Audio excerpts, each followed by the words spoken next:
Pa-picture. Ayan. Picture mo. Ayan, dito siya. Idol Diwata. Ayan kanyang loob. Ayan, kutsi na isa. Ang tawag dito, isang klaseng kwan. Pick up yata to. Nakadali din. Nakadali din. Okay, souvenir.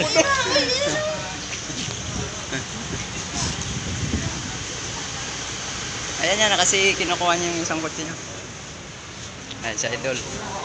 Ayan kanyang room. Ayan. Dami talagang nagpapapicture. Artista na si Idol Diwata. Ayan. Ayun, okay. Ayan, nakabidyo tayo kaya dito tayo sa kanyang compound. Ayan, malapad. Daming parking, daming tao. Ayan. Ayan ang regalo sa kanya eh. Handa. Masakay sa ano tayo eh. Ang may driver pala siya sarili.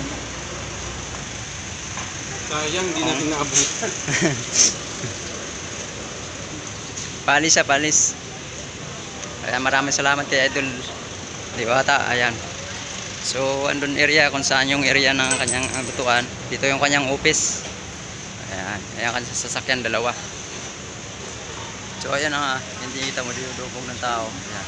Kasi yung dating binubugbog, ayan, dinudumog na. So, yan talaga mga kabising.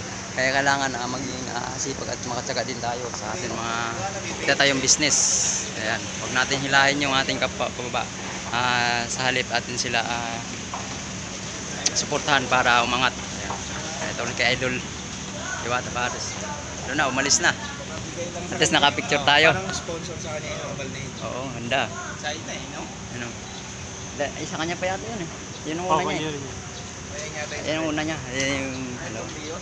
Ganun talaga, mayroong bibigay basta inspiration ka sa tao. Yun ang ibibigay mo yung lahat. Oo. Nila na subscribe mo.